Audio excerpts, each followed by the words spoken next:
बुङा बिसिनिखौ आमी उत्तर पूर्वांचলৰ যেটো 7খন ৰাজ্য এই 7খন ৰাজ্যটো আমি সদায় হাত ভনী বুলি কওঁ কিন্তু সেই হাত ভনীৰ নামটো কোনো মিটিংতে উল্লেখ নকৰে মই সেই কথাটা আজি ক'ব বিচাৰিছো সাতটা ভনী কোন কোন অসমৰটো হ'ল উষা দেৱী নাগালেণ্ডৰটো উলুপি মই আজি উলুপিৰ বাইদেউৰ এই ৰাজ্যত আহিছো আৰু আহি মই খুব আনন্দ লভিছো তাৰমানে অৰুণাচলতো হল ৰুক্মিণী মণিপুৰতো হল চিত্ৰাংগদা ত্ৰিপুৰাতো হল ত্ৰিপুৰা সুন্দৰী মেঘালয়তো হল প্ৰমিলা এই হাত ভনী আমি একেটা পৰিয়ালৰে গতিকে আমাৰ মাজত ভাষিকভাৱে হওক সাংস্কৃতিকভাৱে হওক আমাৰ মাজত এটা ইউনিটি আছে আৰু আমাৰ মাজত যেটো সমন্বয় বুলি কয় এই সমন্বয়টো আমাৰ মাজত এটা সমন্বয় এটা আছে दा बाथ्रा जाहैबाय दानि मानगोनां गाहाय आलासिया बुंदों जे जिबिलाक कसारिनि एलिमेन्ट्सफोर दङ गोबां दङ दिनै मेस कसारि थाबाय डिमासा थाबाय त्रिपुरा थाबाय धिमाल थाबाय बर' थाबाय थेंगाल थाबाय सनवाल थाबाय दा गोबां कसारिफोर थाबाय बे कसारिफोरनि गेजेराव माखासेफोरना रावा गैला जेरै सनवालफोरना रावा गोमालांबाय किन्तु गुबुनफोरना दङ राभाफोरना दं गुबुन गार'फोरना दं बेफोर रावफ्रा जोंनि गेजेराव गोरोबलायो नृतात्त्विकभावे नायोब्ला जोंजों मोनसे फोलेरनिमोन मोनसे समाव बे गमाय नंगौ थारमाने जों मोनसे फोलेर दा बेखौ थिक खालामनो थाङोब्ला जोंनि गेजेराव जों ज' जानांगोन आरो बिनि थाखाय मोनफ्रोमबो जिबिलाक माहारियारि आफादफोर दङ बे ज' जानानै खामानि मावो ज' जानानै जों बुंनांगोन जिहेतु लिरनाय गैयै रावफ्रा सानफ्रामबो सोलायबाय थायो होनना बुंदों मोनसे समाव जों रावखौ एखे रावखौनो रायलायोमोन किन्तु गेट साहेबा बुंलांदों बे गासैबो बड' फोलेरनि किन्तु बिसिनि रावा एसे एसे सोलायनायानो जाहैबाय दा आनराइटेड लैंग्वेज इज अलवेज चेन्जेबल लिरनाय राव गैयै रावफ्रा जेब्लायबो सोलायबाय थायो बे सोलायनायखायनो दिनै जोंनि रावफ्रा गोजान गोजानाव थालायनायखाय एसे एसे सोलायदों किन्तु जोंनि गोसोफोर जोंनि जिबिलाक जोंनि महर मोखां जोंनि सोलिनाय आदब खायदा जों मोनसे फोलेरनिनो होननानै जोङो हमनो हायो थारमाने बेनिखायनो बेखौ ज' खालामनोब्ला जों ज' जानांगोन जुदि जातिखौ ज' खालामनो माबानोबा गोख्रों मोनसे महर होनोब्ला गासैबो माहारियाफ्रा जों ज' जानांगोन दा जाय हक दिनै जिहेतु बैसागोसो बारा गोलाव लेक्सार होबा सोरबा सोरबा गाज्रि मोनगोन मेथाइ खननायखौ खोनासंनो मोनैनि हयथ' मानसिया गेसें जादों खोमा मोसानाया थाब जाथोंसै आं फंनैसोल' बिबुंथि होलांसै थारमाने दिनैहाय जिहेतु मानगोनां बानजाय आफादनि आफादगिरि जा प्रदीप बिथां वर्किं प्रेसिडेन्ट जोंनि खौसेथि बर' सुबुं आफादनिबो लिटारेरि सेक्रेटारि आरो बिनिबो सासे अर्गेनाइजिं सेक्रेटारि दा बिथांमोना एसेबां नाजानानै बे मेलखौ खुंनानै जोंनि गेजेराव ज' खालामबाय दिनै बैसागो रंजाबाय फुंनिफ्रायनो गोम गोम गाम गाम खाम दामनानै जिथु परिबेस बेखौ बैसागो मोनसे महर होबाय बेनि थाखाय आं बिथांमोननिसिम साबायखर बावबाय बानजायगिरि बिथांमोननिसिम दा बैसागोखौ फोरबोखौ जोङो खुंनांगौ ना खुङा थारमाने खुंनायनि ओंथि दं बैसागो फोरबो फैदों नालाय खुंदों बैसागो फोरबोखौ जों खुंदों बे नङा बाथ्राया बेखौ खुंनायनि गुबै ओंथियानो जाहैबाय जोंनि जिथु राव हारिमु जिथु जोंनि बैसागोआव मोसानाय जेब्लाक आदब खायदा बैसागोनि जेब्लाक खान्थिफोर बेखौ हमथानानै लाखिनायजों लोगोसे इयुन जोलैनो बेखौ फोरोंलांनायनि मोनसे बियो हाबाफारि बेनिखायनो जों बे फोरबोखौ बोसोरफ्रोमबो खुंनांगौ आरो बेयावल' नङा दिनै बेयाव खुंनाया सारा आसाम नाङैनो आसामनि बाहेराव नेपाल जेब्लाक जायगायाव बर'फोर दं मेघालयआव थादों त्रिपुरायाव थादों दिनै नोंथांमोना नागालेण्डआव खुंदों डिमापुराव बिदिनो गोबां जायगायाव बेफोर फोरबोफोरखौ खुंदों दा बैसागोआ जाहैबाय जोंनि बर'फोरनि राव आरो हारिमुखौ हमथानानै लाखिनाय मोनसे धारा आरो नैबे बैसागोखौ गारोब्ला जोंनि जिथु राव हारिमु जोंनि जिथु हारिमु बेनो आद्रा जाया होमबा बैसागोखौ जुदि जों फालिला नागारनोसै दिनैफ्राय बिदि बुङोब्ला जोंनि हारिमुआनो आद्रा जागोन। दा आङो गोलाव बुंनो नागिराखै दा बैसागोआ माब्रै जाखो बबेनिफ्राय फैखो दहाय गोबाङानो बुंदों आं बुंगोन जे बैसागोआ जोङो बोथोर गोदानखाय जों बैसागोखौ फालियो आरो मोनफ्रोमबो बिथिंनि जों जिबिलाक आदब खायदाजों बैसागोखौ फालिबोयो बे गासैबो ओंथि दङ। जे बैसागोनि सानसे सिगां जों मोसौखौ थुखैयो। मोसौखौ मानो थुखैयो? जिहेतु बैसागोआ आबादजों सोमोन्दो थानाय मोनसे फोरबो हिसाबै आबादजों सोमोन्दो थानाया जाहैबाय मोसौ। मोसौखौ थुखैनायनि ओंथियानो जाहैबाय बे बैसागो जोबब्ला जोङो दैज्लांनि जिथु माइ गायनाय आबाद मावनाय जों बेखौ जागायजेनसै। बेनिखायनो जोङो मोसौखौ थुखैयै लोबै आसुगुराव थाव गोथां फुननानै गङाव थाव गोथां फुननानै मोदोमाव फाख्रा सिख्रा गाब होनानै जाहाथे बेमार आजार दाजाथों फाख्रा सिख्रा खालामनायनि ओंथियानो जाहैबाय मोसाया जाहाथे गावसिनि बंस होनानै दाजाथों बिदि होनानै थारमाने माबा खालामना होयो हगारना होयो मोसौ जाहाथे बिपद बिगिनि दाजाथोंसै हाल मावनायाव बे मोनसे थाबाय। आरो बेनिफ्राय बैसागोनि 1 तारिखै 101था मैगं जाया होनबा जों बुथुमनानै बेबो ओंथि दं।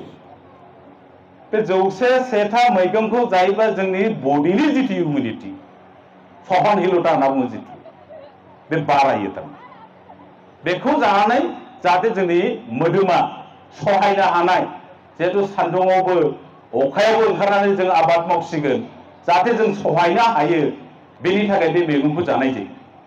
आरो बेजों लोगोसे मा जायो बैसागोआव जोङो न'खर न'खर थांनानै मोसाहैनानै बयनिबो सिथ्लायाव गाहैनानै बे न'खरनि बिगोमाखौ आशीर्बाद होबोयो। बे आशीर्बाद होबोनाया जाहाथे बेमार आजारनिफ्राय बारग'थों धोन सम्पतिया बारायथों मोसौ गलिनि मोसौफ्रा बारायथों गोबां बोर होआ होमबा बे बोर होनायफ्रा जोंनाव हयथ' खाथियो। दा बेफोर आयदा थारमाने दा जिहेतु बोसोरनैसो जोंना एसे दगदादोंमोन बिहु बैसागु खुंनायफ्रा दगदानायनि खारनानो जाहैबाय कर'ना फैबाय नङा होमबा कर'नानि थाखाय बेयाव खुंनो हायाखै। देग्लाय खिन्थु 5थि बेयाव खुंबाय खिन्थु मिथिंगायाथ' नोंनि कर'ना जादोंना बेमार जादों बेखौ मिथिया थारमाने मोनसे प्रबाद दं मोनसे बाथ्रा दं मिथिंगानि एबारनि जिहेतु महर गिलु बालु मोनसे मुस्रि लायाखै होनबा बारदै सिख्लाया बे बारदै सिख्लाया थारमाने सारा आसाम नाङैनो हयथ' नोंथांमोननि जायगायावबो बारफैदों खोमा बिराद गोसा बारदों थारमाने बे बार अखा बार दै अखा बेनिखायनो बारदै सिख्ला असमियाफ्रा बुङो बरदयसिला थारमाने बे बारदै सिख्ला फैनायनि ओंथियानो जाहैबाय जोंनि फिसाजोफोरखौ जों गोजान जायगायाव बिलाइ हरदोंमोननो बिलाइ हरनानै बोसोरनै मानि कर'नायाव थारमाने बैसागुआव आलासि जानो फैनो मोनदिया आरो बेजों लोगोसे मा जाहैबाय थांनाय बोसोरावबो मोजां जादिया हयथ' देग्लायबो मोजाङै हांख्राय हराखै खोमा बेखायनो सिमब्रि सिमब्रा फैनानै फ्राय मानसिनि न' बां थिंफोरखौनो बुदानला लांजोब्बाय। जा महेश्वर बिथांमोननि गामियावनो बे बिथांमोननि जायगायाव थिंआनो गैयानो बुफांलांजोब्बाय दा दखाना थिंखौनो साप्लाय होख'नो हायाखै बिदि अबस्था थारमाने बेनिखायनो बारहुंखा बारबा जोंनाव मोनसे फोथायनाय दं बिसास दङ खामफ्लाय बना होबालायनो बारा एसे थामि खामफ्लाय बना होनांगौ थारमाने आं गोलाव खालामनो नागिराखिसै देहाबो एसे उसुख जाबाय थादों गने गने एसे सिखारबाय थानो गोनां जादों। दा जेयानो हक जिहेतु दिनै बर' कसारि वेलफेयार अट'नमास काउन्सिलनि बानजायनायाव आरो बिनि गासैबो मोनसे बानजायगिरि नरेन चन्द्र बसुमतारी सार बिथांमोना खोब खस्थ' खालामनानै दिनै जिहेतु मोनसे बेयाव जाफुंसार मोनसे बैसागो मेला बिदाय फोरबो खुंबाय बेनि थाखाय आं बिथांमोननिसिम आं साबायखरखौ बावदों आरो आं बुंदों जे जोङो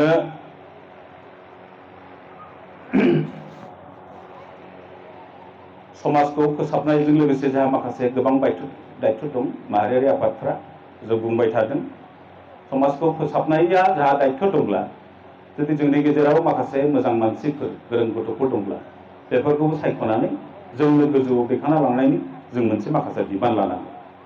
आरो जोंनि जिथु बैसागो बे बैसागो फोरबोखौ बुहुमनाङैनो जोङो गोसारहोनो जों नाजानांगौ।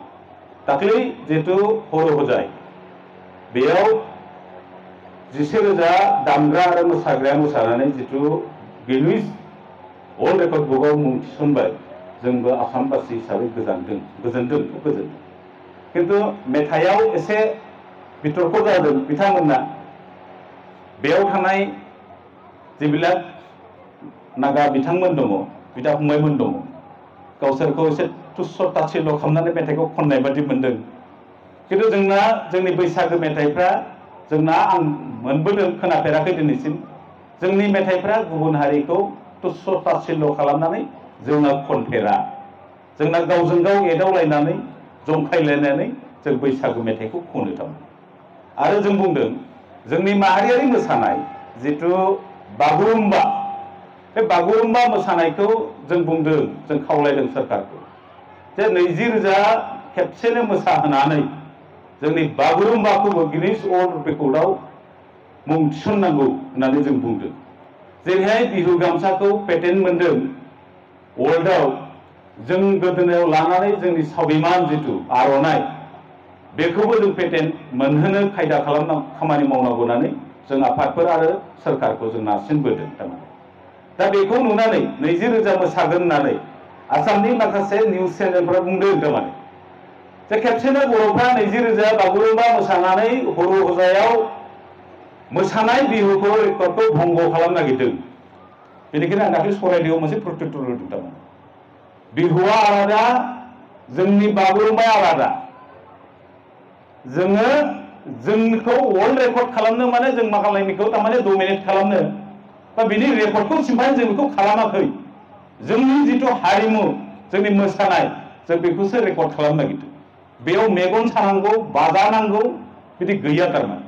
बे बाथ्राखौ जों फोरमायदों थारमाने।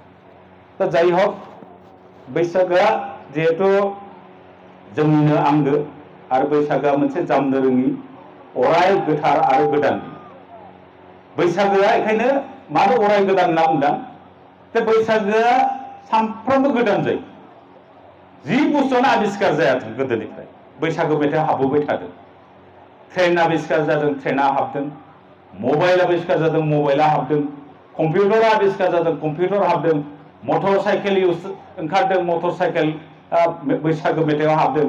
दिनै जि गोदान बुस्थुफोर सोरजि जाफायो, बेफोर बुस्थुआ थारमाने बैसागोआव हाबफाजोबनानै बैसागोआ अराय गोदान जायो थारमाने। आरो बियो थारमाने जोंना बे बैसागोआ जाहैबाय जोंनिनो सोरजिनाय। दा गुबुना बुंनो नागिरो थारमाने गुबुननिफ्राय लाबोनाय मानाय। जों बुंगोन बैसागोआ जोंनो सोरजिनाय। आरो गोनोखो भाबै नायनो थाङोब्ला सुबुं हारिया, जोंनो बर' हारिया जेब्लानिफ्राय न' लुजेननानै आबाद मावनो सोलोंजेनदोंमोन, सटर भाबै बे बैसागोआ सृष्टि जादों। बे गुबुननिफ्राय हावलार लानाय नङा। बे हारिमुआ जोंनिनो आंगो हारिमु। दा जाय हक, आं गोलाव खालामनो नागिराखिसै। फिन बयनिसिमबो बैसागो बोथोरनि गोरबोनिफ्रायनो अननाय आरो सिबिनाय आरो गाहाम हामलायनायखौ फिन बावहरफिननानै आंनि जिथु सुंद' बिबुंथि बेखिनियावनो फोजोबबाय। गोजोन्थों।